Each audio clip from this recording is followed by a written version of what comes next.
भारत माता की। भारत माता की। भारत माता की। थाने सगळाने राम राम। राजस्थान के राज्यपाल हरिभाऊ बागड़े जी, यहां के लोकप्रिय मुख्यमंत्री श्रीमान भजनलाल जी, पूर्व मुख्यमंत्री बहन वसुंधरा राजे जी, केंद्रीय कैबिनेट के मेरे साथी अश्विनी वैष्णव जी, अर्जुन राम मेघवाल जी, राजस्थान की उप मुख्यमंत्री दिया कुमारी जी, प्रेमचंद जी, राजस्थान सरकार के अन्य मंत्रीगण, संसद में मेरे साथी मदन राठौड़ जी, अन्य सांसद और विधायकगण और मेरे प्यारे भाइयों और बहनों, आप सभी यहां इतनी विशाल संख्या में आए हैं और इतनी भयंकर गर्मी के बीच, और आज इस कार्यक्रम से देश के 18 राज्य और केंद्र शासित प्रदेशों से भी लाखों लोग ऑनलाइन आज यहां हमारे साथ जुड़े हैं। अनेक राज्यों के राज्यपाल, मुख्यमंत्री, लेफ्टिनेंट गवर्नर, अन्य जनप्रतिनिधि आज हमारे साथ हैं। मैं देश भर से जुड़े सभी महानुभावों का, जनता जनार्दन का अभिनंदन करता हूं। भाइयों और बहनों, मैं यहां पर करणी माता का आशीर्वाद लेकर आपके बीच आया हूं। करणी माता के आशीर्वाद से विकसित भारत बनाने का हमारा संकल्प और मजबूत हो रहा है। थोड़ी देर पहले विकास से जुड़ी 26,000 करोड़ रुपए की परियोजनाओं का यहां शिलान्यास और लोकार्पण हुआ है। मैं इन परियोजनाओं के लिए देशवासियों को, राजस्थान के मेरे भाई बहनों को बहुत बहुत बधाई देता हूं। साथियों, विकसित भारत बनाने के लिए आज देश में आधुनिक इंफ्रास्ट्रक्चर बनाने का बहुत बड़ा महायज्ञ चल रहा है। हमारे देश की सड़कें आधुनिक हो, हमारे देश के एयरपोर्ट आधुनिक हो, हमारे यहां रेल और रेलवे स्टेशन आधुनिक हो, इसके लिए पिछले 11 साल में अभूतपूर्व गति से काम किया गया है। आप कल्पना कर सकते हैं, इंफ्रास्ट्रक्चर के इन कामों पर देश पहले जितना पैसा खर्च करता था, आज उससे 6 गुना ज्यादा पैसा खर्च कर रहा है। 6 गुना ज्यादा। आज भारत में हो रहे इन विकास कार्यों को देखकर दुनिया भी हैरान है। आप उत्तर में जाएंगे तो चिनाब ब्रिज जैसा निर्माण देखकर लोग हैरान है। पूर्व की तरफ जाएंगे तो अरुणाचल की सेला टनल, असम का बोगीबिल ब्रिज आपका स्वागत करते हैं। पश्चिम भारत में आएंगे तो मुंबई में समंदर पर बना अटल सेतु नजर आएगा। सुदूर दक्षिण में देखेंगे तो पंबन ब्रिज मिलेगा, जो अपनी तरह का देश का पहला ब्रिज है। साथियों, आज भारत अपनी ट्रेनों के नेटवर्क को भी आधुनिक कर रहा है। ये वंदे भारत ट्रेनें, अमृत भारत ट्रेनें, नमो भारत ट्रेनें, ये देश की नई गति और नई प्रगति को दर्शाती है। अभी देश में करीब 70 रूट पर वंदे भारत ट्रेनें चल रही है। इससे दूर सुदूर के इलाकों में भी आधुनिक रेल पहुंची है। बीते 11 साल में सैकड़ों रोड ओवरब्रिज और रोड अंडरब्रिज का निर्माण किया गया है। 34,000 किलोमीटर से ज्यादा के नए रेल ट्रैक बिछाए गए हैं। अब ब्रॉडगेज लाइनों पर मानव रहित क्रॉसिंग, वो बात इतिहास बन चुकी है, खत्म हो चुकी है। हम मालगाड़ियों के लिए अलग से स्पेशल पटरियां, डेडिकेटेड फ्रेट कॉरिडोर का काम भी तेजी से पूरा कर रहे हैं। देश के पहले बुलेट ट्रेन प्रोजेक्ट पर काम चल रहा है और इन सबके साथ ही हम एक साथ देश के करीब 1300 से अधिक रेलवे स्टेशनों को भी आधुनिक बना रहे हैं। साथियों, आधुनिक हो रहे इन रेलवे स्टेशनों को देश ने अमृत भारत स्टेशन का नाम दिया है। आज इनमें से 100 से अधिक अमृत भारत स्टेशन बनकर के तैयार हो गए। सोशल मीडिया पर भी लोग देख रहे हैं कि इन रेलवे स्टेशनों का पहले क्या हाल था और अब कैसे इनकी तस्वीर बदल गई है। साथियों, विकास भी, विरासत भी, इस मंत्र का इन अमृत भारत रेलवे स्टेशनों पर उसका नजारा साफ साफ दिखाई देता है। ये स्थानीय कला और संस्कृति के भी नए प्रतीक है।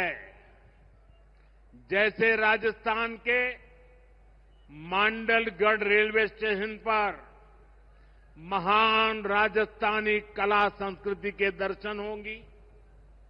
बिहार के थावे स्टेशन पर मां थावे वाली के पावन मंदिर और मधुबनी चित्रकला को दर्शाया गया है। मध्य प्रदेश के ओरछा रेलवे स्टेशन पर आपको भगवान राम की आभा का एहसास होगा। श्रीरंगम स्टेशन का डिजाइन भगवान श्री रंगनाथ स्वामी जी के मंदिर से प्रेरित है। गुजरात का डाकोर स्टेशन रणछोड़राय जी से प्रेरित है। तिरुवन्नामलई स्टेशन द्राविड़ वास्तुकला के अनुसार डिजाइन किया गया है। बेगमपट स्टेशन पर आपको काकतीय साम्राज्य के समय का आर्किटेक्चर देखने को मिलेगा। यानी हर अमृत स्टेशन पर आपको भारत की हजारों साल पुरानी विरासत के दर्शन भी होंगे।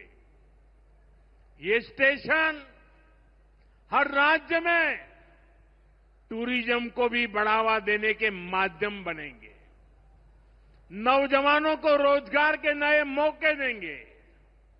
और मैं उन शहर के नागरिकों को, रेलवे में यात्रा करने वाले पैसेंजर से प्रार्थना करूंगा, ये सारी संपत्ति के मालिक आप हैं। कभी भी वहां गंदगी न हो, इस संपत्ति का नुकसान न हो, क्योंकि आप उसके मालिक हैं। साथियों, इंफ्रास्ट्रक्चर बनाने के लिए जो पैसा सरकार खर्च करती है, वो रोजगार भी बनाता है, व्यापार कारोबार भी बढ़ाता है। जो हजारों करोड़ रुपए सरकार लगा रही है, ये पैसा मजदूर की जेब में जा रहा है, ये दुकानदार को मिल रहा है, दुकान और फैक्ट्री में काम करने वाले लोगों को मिल रहा है।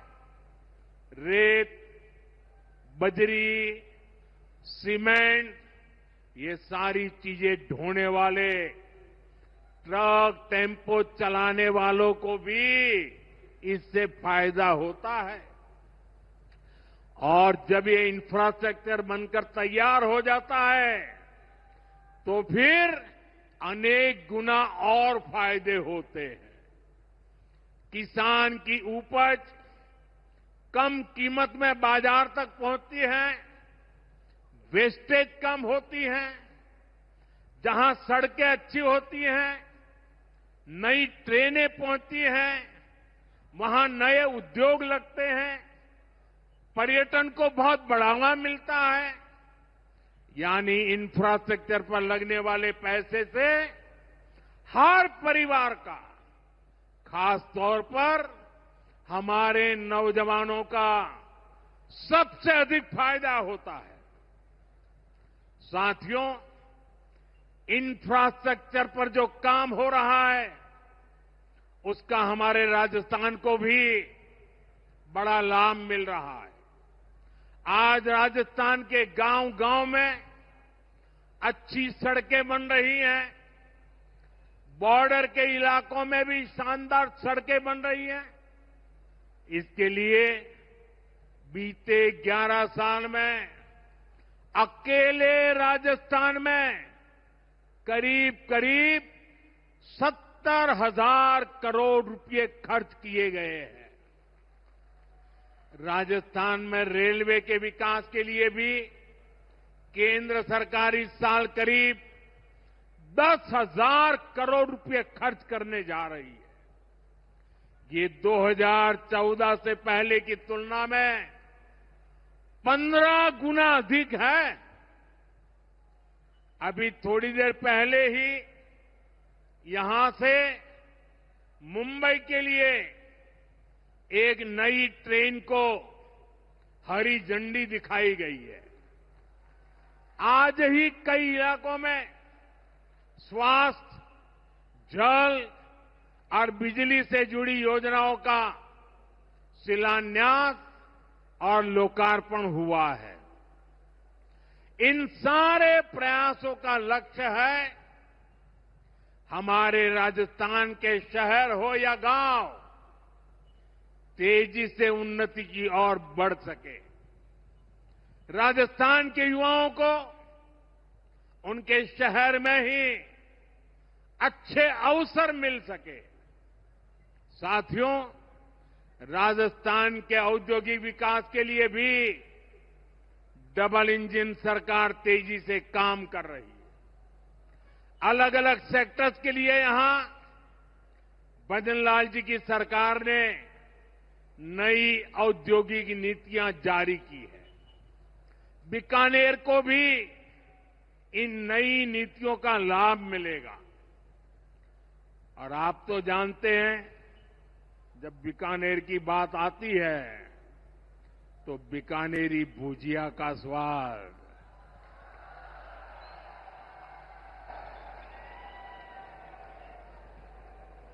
और बीकानेरी रसगुल्लों की मिठास,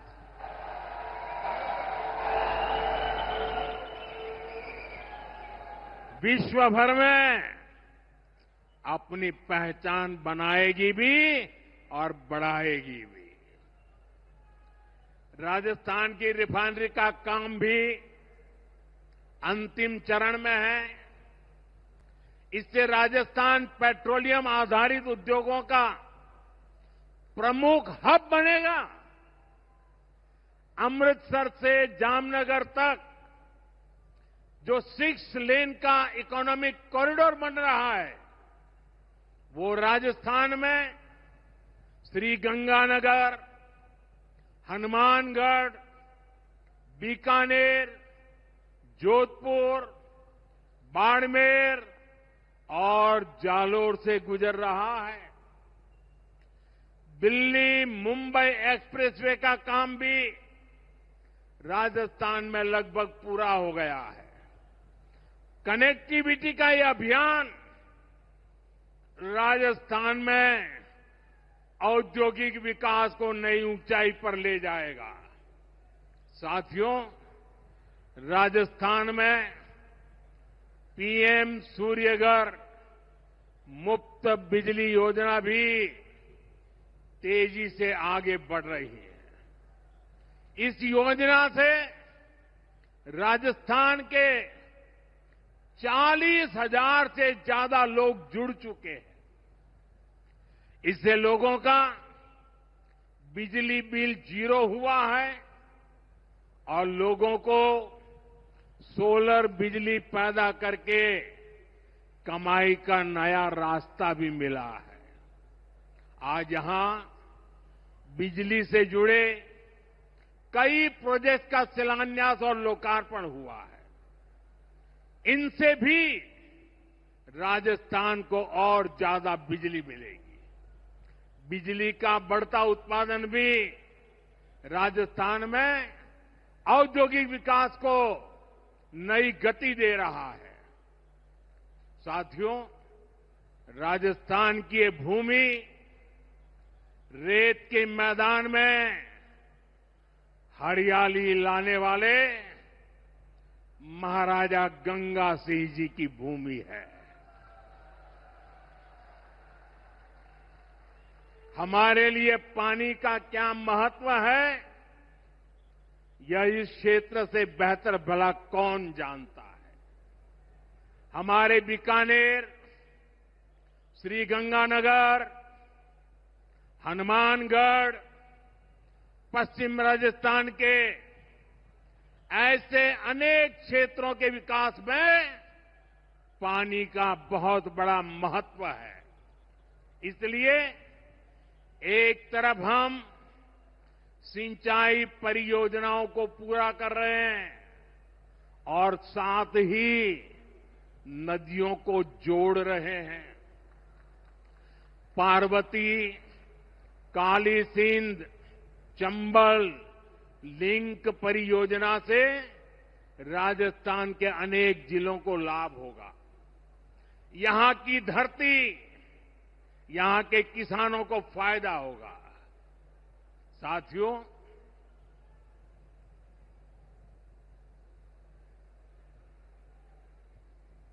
राजस्थान की ये वीर धरा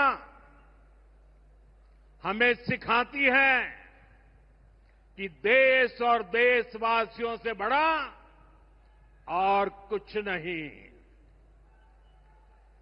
22 अप्रैल को आतंकवादियों ने धर्म पूछकर हमारी बहनों की मांग का सिंदूर उजाड़ दिया था।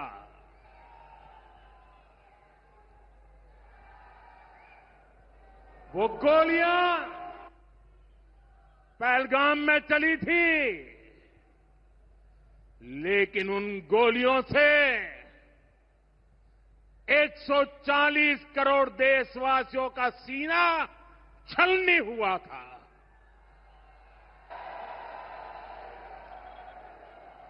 इसके बाद हर देशवासी ने एकजुट होकर संकल्प लिया था कि आतंकवादियों को मिट्टी में मिला देंगे,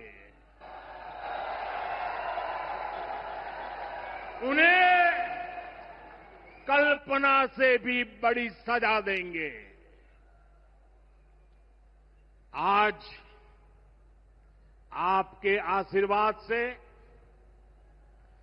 देश की सेना के शौर्य से हम सब उस प्रण पर खरे उतरे हैं। हमारी सरकार ने तीनों सेनाओं को खुली छूट दे दी थी।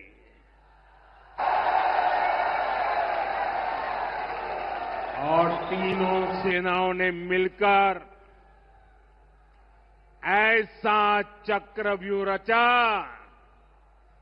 कि पाकिस्तान को घुटने टेकने के लिए मजबूर कर दिया।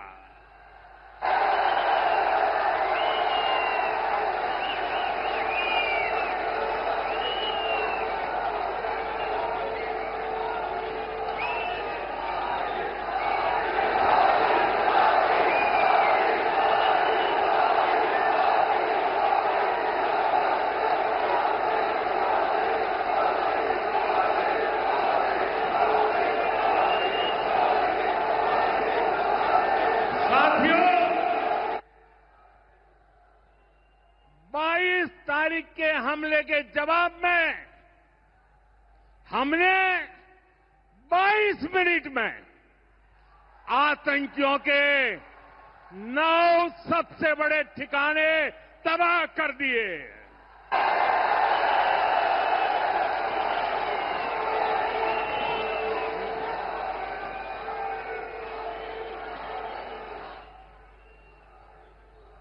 दुनिया ने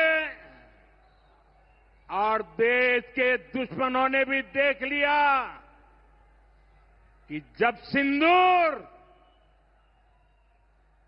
सिंदूर बारूद बन जाता है तो नतीजा क्या होता है।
वैसे साथियों, ये संयोग ही है 5 साल पहले जब बालाकोट में देश ने एयर स्ट्राइक की थी, उसके बाद मेरी पहली जनसभा राजस्थान में ही सीमा पर हुई थी।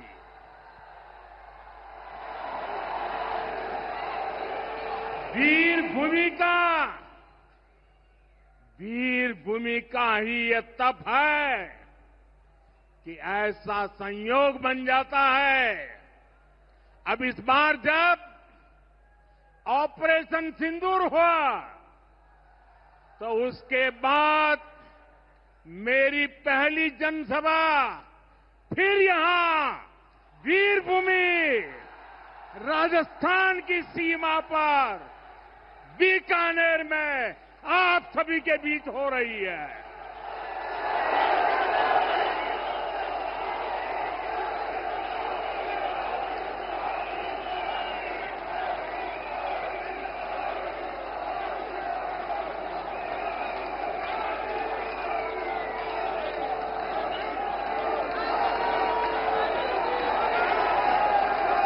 साथियों, चूरू में मैंने कहा था, एयर स्ट्राइक के बाद मैं आया था, तब मैंने कहा था, सौगंध मुझे इस मिट्टी की, मैं देश नहीं मिटने दूंगा, मैं देश नहीं झुकने दूंगा।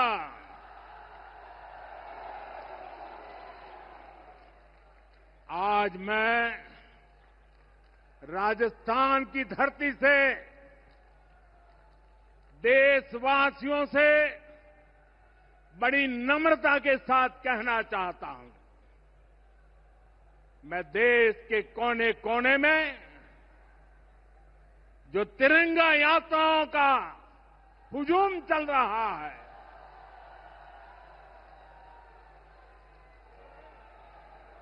मैं देशवासियों से कहता हूं,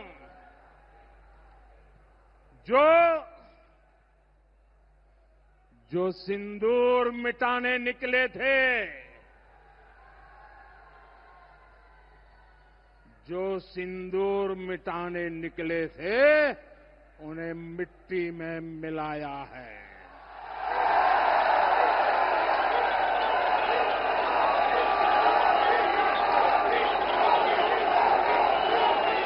जो हिंदुस्तान का लहू बहाते थे,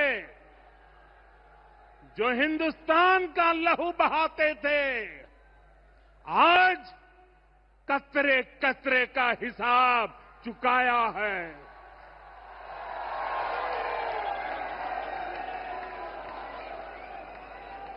जो सोचते थे भारत चुप रहेगा, आज वो घरों में डूब डूब के पड़े हैं।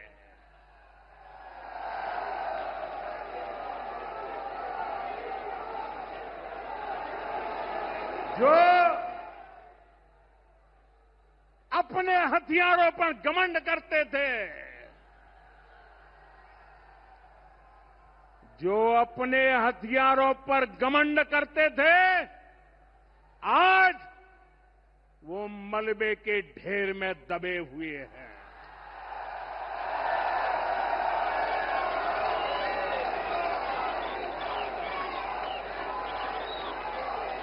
मेरे प्यारे देशवासियों, ये शोध प्रतिशोध का खेल नहीं, ये शोध प्रतिशोध का खेल नहीं, ये न्याय का नया स्वरूप है।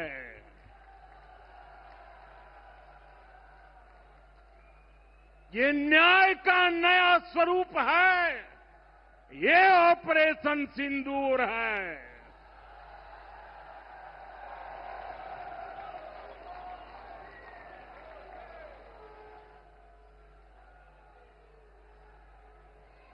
ये सिर्फ आक्रोश नहीं है, ये सिर्फ आक्रोश नहीं है, ये समर्थ भारत का रौद्र रूप है।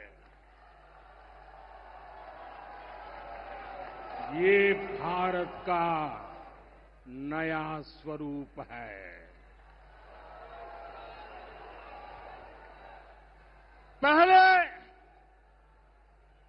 पहले घर में घुसकर किया था वार, पहले घर में घुसकर किया था वार, अब सीधा सीने पर किया प्रहार है।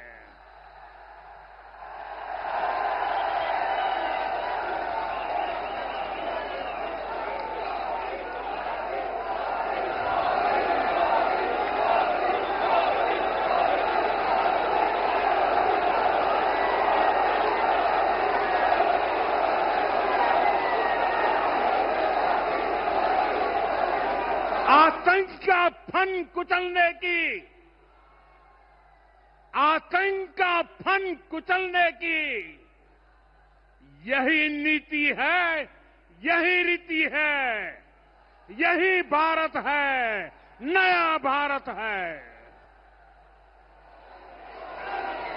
ये भारत माता की, भारत माता की, भारत माता की।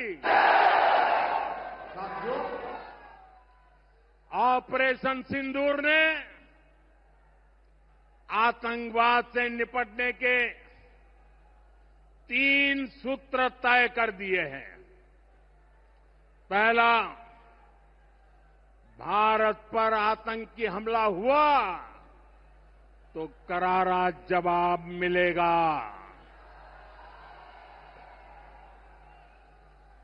समय हमारी सेनाएं तय करेगी, तरीका भी हमारी सेनाएं तय करेगी और शर्तें भी हमारी होगी। दूसरा, एटम बम की गीदड़ बप्तियों से भारत डरने वाला नहीं है। और तीसरा,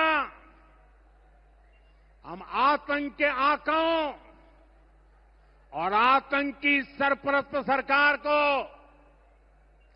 अलग अलग नहीं देंगे, उन्हें अलग अलग नहीं देखेंगे, उन्हें एक ही मानेंगे। पाकिस्तान का ये स्टेट और नॉन स्टेट एक्टर वाला खेल अब नहीं चलेगा।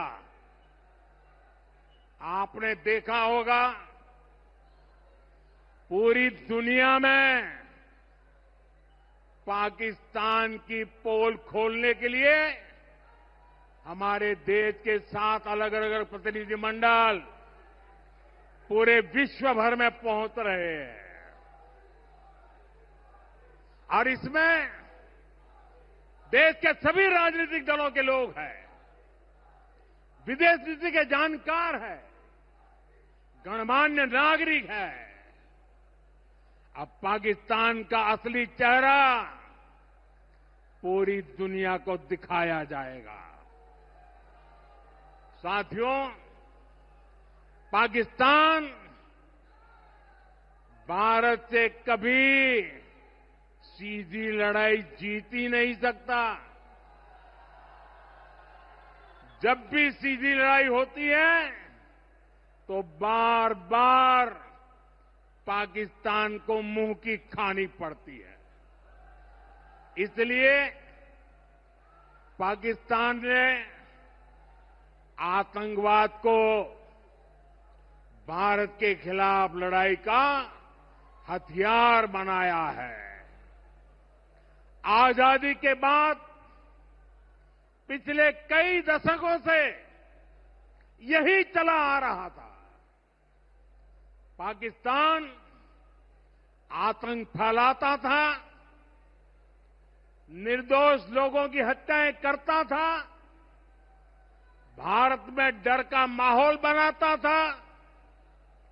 लेकिन पाकिस्तान एक बात भूल गया, अब मां भारती का सेवक मोदी यहां सीना तान कर खड़ा है।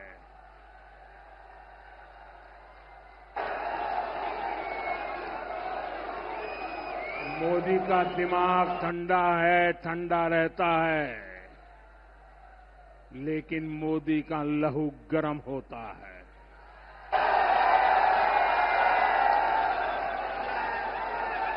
और अब तो मोदी की नसों में लहू नहीं, गरम सिंदूर बह रहा है।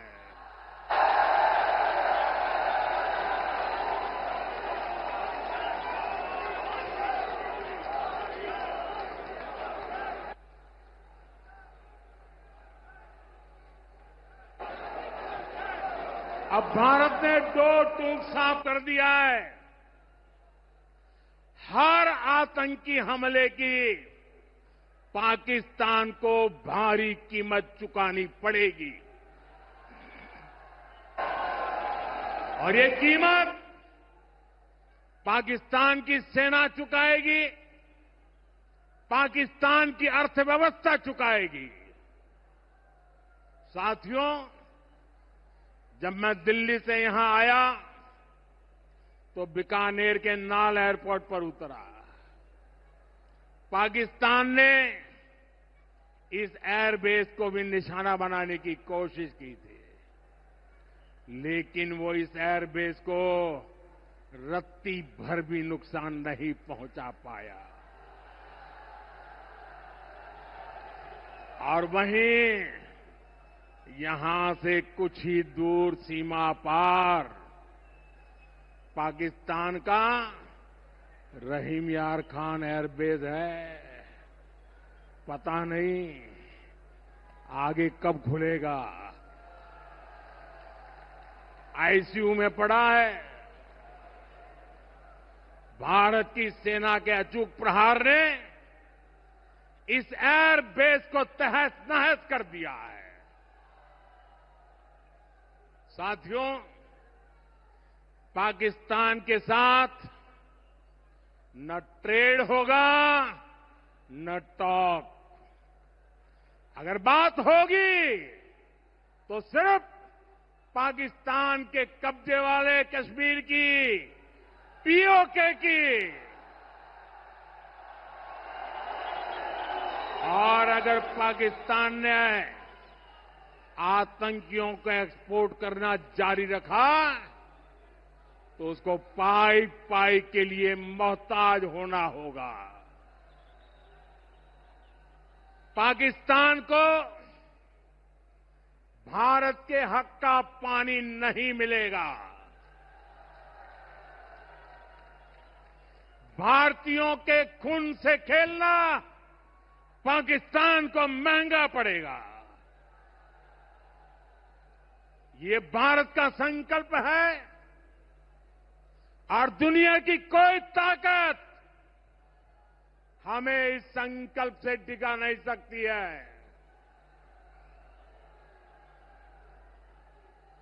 भाइयों और बहनों, विकसित भारत के निर्माण के लिए सुरक्षा और समृद्धि दोनों जरूरी है।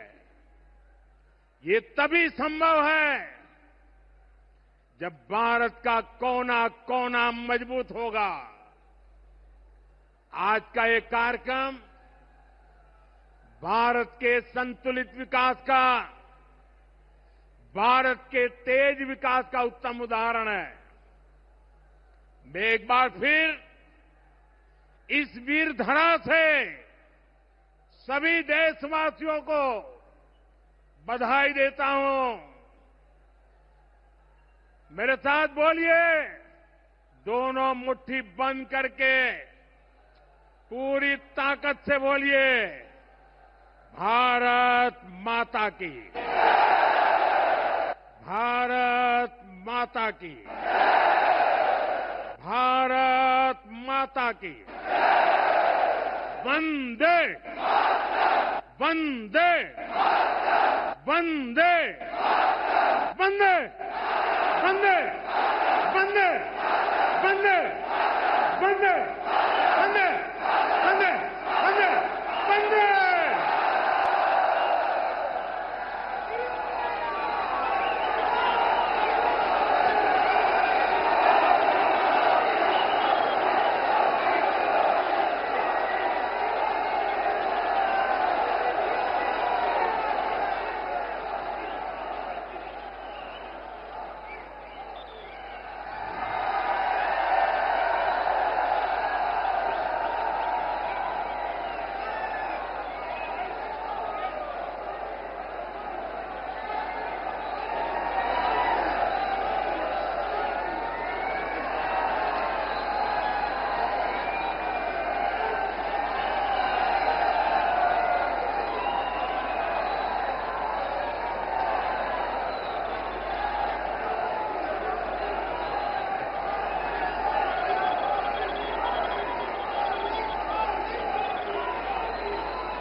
अगर आप ये वीडियो YouTube पर देख रहे हैं तो हमारे चैनल को सब्सक्राइब करें और बेल आइकन को दबाना ना भूलें। अगर आप Facebook पर ये वीडियो देख रहे हैं तो हमारे पेज को लाइक करें।